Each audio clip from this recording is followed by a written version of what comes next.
with People, and we're here at the Toronto International Film Festival. We're in the DEW and People TIFF studio talking with the director and actor behind the new movie Sanctuary, which is world premiering today at the festival. Welcome, Zach and Chris. Thank you. Thanks for having us. Thanks. So this is a wonderful, very twisted, very sexual chamber piece of a thriller drama. I don't know exactly how to describe it. It's unlike anything I've really seen.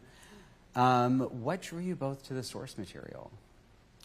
Well, what was interesting for me, I had been interested in the idea of making a film about a dominatrix for a little while. And I think what was interesting about that idea was that a dominatrix occupies a kind of paradoxical position in the sense that she has total control over her client, but she also at the same time has zero control over her client.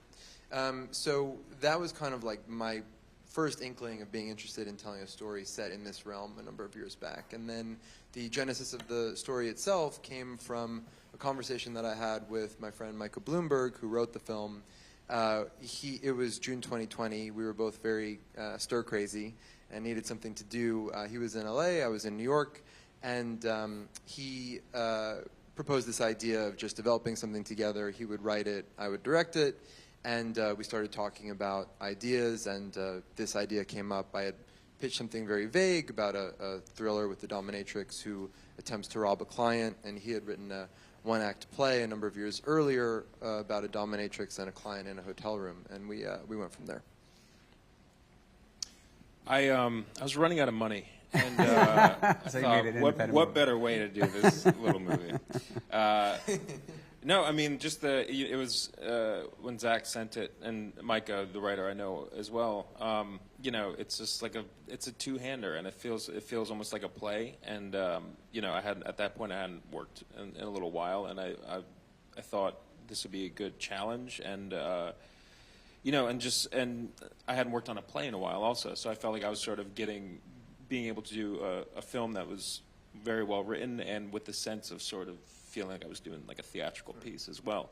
And you know, it's contained and it's just two people, and you can kind of just go in and you know, play scenes with Margaret, one person the whole time. It was just, there was a lot of fun. There was a lot of fun and challenging elements to this script and wanting to do it. I'm sure the script reads like a play as you described it, but the film feels so cinematic. How did you open it up for the screen? Well, thank you. That was one of the things that was very interesting to me in sort of like a stylistic or formal challenge at the beginning. How it was done was, it's a long story, but in a nutshell, basically it was this early stylistic idea to try to give each sequence a different visual approach. Each sequence having a visual or stylistic approach that was under the same basic umbrella of psychological thriller as the other sequences, but each sequence being given a slightly different tweak. So one being mostly locked off, the camera doesn't move, but it's still tense. A different sequence being all steady cam, but applying tension in a different way. Going through the whole script like that, and giving these different formal approaches, I think was helpful in that regard. Did you approach the preparation for this like going into a play? Was there an extensive rehearsal process before going to camera? No, right? Not really. We did what we did was we did the read through with you guys. Right. That was the first thing we did. We read it through. Chris and Margaret read it through, and then after that we did 2 rehearsals. One was the one that we did at Margaret's to just sort of like get everybody's feet wet. We did a rehearsal of the opening scene of the film.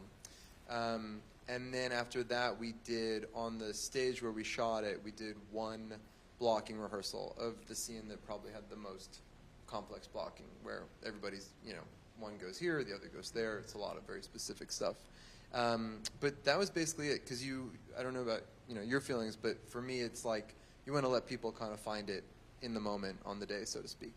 Yeah, there's not enough time to rehearse it like a play properly, obviously, you know. It's like it'll be like a month of rehearsals, but you know. But the thing is, you know, Margaret and I would also just sort of run scenes together. I mean, the script was pretty set and tight, you know, from the get-go. So there wasn't, you know, we didn't have to worry about the script changing or improvising much, or you know, it was pretty set. And so again, when you're just working with one other person the whole time, it's easy to sort of get together and sort of focus in and dial in. This movie really lives or dies based on the chemistry between you and Margaret, and I'm just curious if you knew her before or how you guys developed that rapport to bring. Yeah, it to the Margaret, screen. Margaret and I were always sort of like trying to find a thing to do together, and then finally, of course, like this felt kind of perfect because again, it's just me and her. You know, it's just me and her. It's like we're not, you know. We get to play around. Yeah, no, I think she's a great actress and she's a good friend, and I'm happy that this was the one we got to get together on. How did you develop that trust with her, though, just given the subject material and how far this movie goes? Well, it helped. I mean, it helped that I knew her already too, Yeah. so we can, you know, we were able to talk about it quite a bit before, you know, and I don't, you know, it's this. Let's not forget, like the movie I think is like quite fun. I don't think it's like.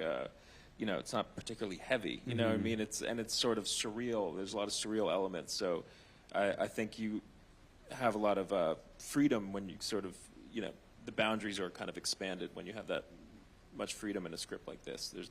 We're not having to like stick to any sort of real world. I don't know. There's no like real world downfalls in it. You know. Yeah. You guys got to do some expressionistic kind of acting in certain ways. It seemed like anyway. Yeah, exactly. It's sort of yeah. Yes.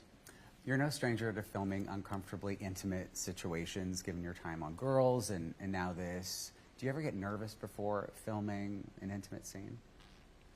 An intimate scene? You know what I mean, like a sexual scene? Yeah, sexual scene. No, it's really. Do I get nervous? No, I mean, you know, what am I like? Where like someone's gonna see my dingus or something like that? Like I don't know. Like no, not really. I don't really have any shame. Which helps. But you know, when you just work with people that you trust and you like, it's easy. You can talk about it. You know, I don't get too deep into it. Where you know, it's no, it's good. It's easy. You seem very selective in your filmography. You take on indies that really have something to say and a point of view. And I'm just wondering what goes into your decision making when it comes to taking on projects. I don't know. There's no big picture plan, really. I just try to do something different when you can. It's sort of like the right thing at the right. It's all timing too, right? So it's the age I am mixed with the thing I feel like doing at that time. You know, it's a gamble though. So you know, movies take a long time to make, and sometimes you know, they don't. You want to do a script, but it doesn't get made for another couple of years, and then you sort of fall out of love with it because it's been too long. So there's a lot of elements that sort of need to match up, I think. But it's really just like gut feeling and a mood. Yeah. Yeah. Great. Well, thank you so much, you two, for coming by the Thanks. TIFF studio, and definitely see Sanctuary whenever it comes out. Thank you. Thanks, Nigel. Thank you. Thank you.